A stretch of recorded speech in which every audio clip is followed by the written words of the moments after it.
Wait, no. Guys, I'm cool. Guys, no, swear. Swear, I'm cool. Come on, please believe me. I also deleted you from my watch history, Gordon Flash. No, guys, I'm funny. Hey, no, I'm really funny. Hey, can we hang out later? Hello, everybody. Welcome to the YesterTapy channel. This is Sean, and I'm actually trying a new format, so let's see how the voiceover thing goes. Today I'm going to be reviewing Don't Breathe and Blair Witch, just in time for them to be released on Blu-ray, so you can decide what to watch or not to watch. So these are two movies in the same genre, and they really could not be more different. For starters, one is very good, and the other is not even watchable. Oftentimes, Don't Breathe is a better movie for doing the things that Blair Witch should have been doing. Alright, well, let's just get into it. A couple months ago, when it was announced, I was pretty excited for Blair Witch.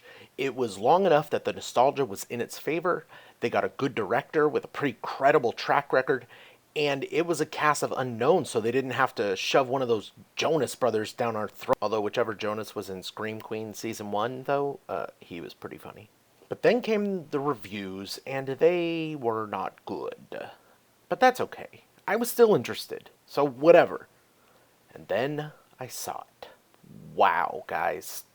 How can a movie that was acting as a soft reboot for a franchise stray so far away from the source material? Here is basically the entirety of the movie, outside of the ending, which I'll get to. Lisa! James! Ashley! Peter! Lisa! Ashley! James! Yeah, that's it. That's the entire movie. Now, it started okay. Quick setup, got to the woods pretty early, and the first night was a bit more extreme than the original movie's first night, but whatever, that's okay.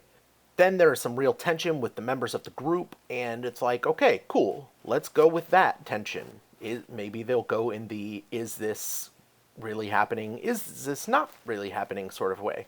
But then stuff just happens without any reason or explanation or anything. Let's go back to the original film and talk about the Blair Witch's powers. Now think about it. What could the Blair Witch actually do in the first movie? Well, she can leave a pile of rocks. She can make a stick figure. Make a dude leave his tent for some reason and make him vanish somehow. Still unclear, but that's totally fine. She can make people get lost. She can make people stand in a corner. And I think that is pretty much it. Here, in this movie, she can do all of those things. Do voodoo with those sticks. Tear down trees. Manipulate time and space. Anything else they want her to do. This movie relies so heavily on random things being able to happen, it takes away all the rules of the original and never clearly defines its own. A movie, especially a horror film, needs rules. Freddy Krueger had rules. Michael Myers had rules. The Stay Puft Marshmallow Man had rules. There was some decent setup, like when the one guy describes the old witch from the 1700s being hung up in a makeshift torture rack, that I thought would be cool for some imagery for one of the victims later, but it never pays off. The end was a little better as far as scares go, but the boredom from the previous hour was already way too heavy. The one redeeming quality of the film is a really great scene where the main girl is crawling through some really narrow tunnels, and that was legitimately scary, and it felt claustrophobic, and you felt bad for her. The picture quality in the scene was far more rugged than the crisp, clear, found footage that inhabited the film previously. And in fact, as soon as she is out of the tunnel, the camera goes back to high def. In the original Blair Witch Project, you spend the majority of the film wondering what the hell is going on. In fact, you wonder for a huge portion of this movie what the hell is going on, but for completely different reasons.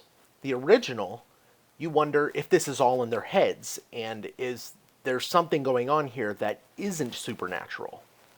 The original's ending is so ominous that you don't know what actually happened. We still don't know what happened. Was it supernatural? Was it the Blair Witch? Was it the Boogeyman? Was it John Cena? This remake does nothing like that. Instantly, you know it's supernatural. There is no mystery, just stupidity. In contrast, Don't Breathe feels uneasy the entire time. They are trapped inside a house, and the house is a pretty good size, and it never feels stale with the scenery like Blair Witch does, even though it has an entire forest to explore. It's hard to talk about Don't Breathe without spoiling it, so I will keep it brief, because I do think it's something you should go check out for yourself. This movie is about three burglars trying to rob a blind guy in the middle of the night. Turns out the blind guy isn't a helpless old man, and as soon as they are trapped in the house with the old man, it becomes a creepy game of cat and mouse. Let's compare these movies on three basic filmmaking components. First, camera work. Blair Witch is a found footage film.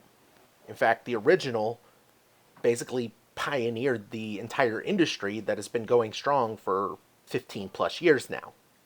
But in a found footage film, holy hell, how many cameras did these people have? 9.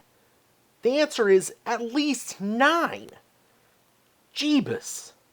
Each of the 6 characters have one on their ear, plus the main guy and girl each had their own fancy one. That's 8. And then there was a drone camera that served no real purpose. I might even be missing some. The reason found footage movies can work is because it allows the audience to believe that they are there. They are a part of the scene. This film has so many cameras, it completely takes away the possibility of doing that. On the other hand, Don't Breathe was not a found footage film, but its camera work was far superior in creating a frightening atmosphere like you were actually there. Long, extended shots instead of quick, jolting cuts. It allowed for fear of getting caught and empathizing with the protagonist's plight. Second, sound. Blair Witch is constantly blaring in your ear, pun intended, and doesn't give you much room for relief. There is so much going on that there's no chance of creating any kind of haunting atmosphere that the original was able to do with silence. Don't Breathe, however, uses silence and thrives on it, so that if and when there is a sound, it is frightening. Third is the lighting. In Blair Witch, there is no lighting. The whole thing is dark until the very end when there are weird lights, and I don't know what happened, kind of look like something out of the X-Files. That's actually not a joke. That's what I thought of first. Don't Breathe has a really dull lighting scheme for the majority of the movie, and when new lighting does occur, it signifies something. Oh my god, a light! They're free! And there was a really cool scene where the camera went into a type of night mode because it was supposed to be pitch black for the characters and very intense for you. It worked very well. You could actually argue that Don't Breathe takes more from the original Blair Witch Project than Blair Witch does, because it uses all of those things to its benefit. Silence when it needs to be silent. Darkness when there needs to be darkness. Blair Witch just throws it all in a pot and hopes something sticks. Don't Breathe takes the opposite approach for scares, using years of horror movie as inspiration and trying for something new. Very few jump scares and very few loud noises. Instead, there is a constant terror of what is going to happen to the main characters, and you just hope each character can make it till the end. Blair Witch makes you just wish it would end. So in my opinion, Don't Breathe gets an A-. Blair Witch gets a D+. If it didn't have that tunnel scene, I would give it a flat-out F. Okay, guys, thanks for watching the YesterTapy channel. I hope you enjoyed the new format. I don't know how much I'm going to be doing of this. I'm kind of just experimenting with stuff. And, please be nice in the comments. I'm really cool, guys. I swear, I'm really cool. Okay, bye.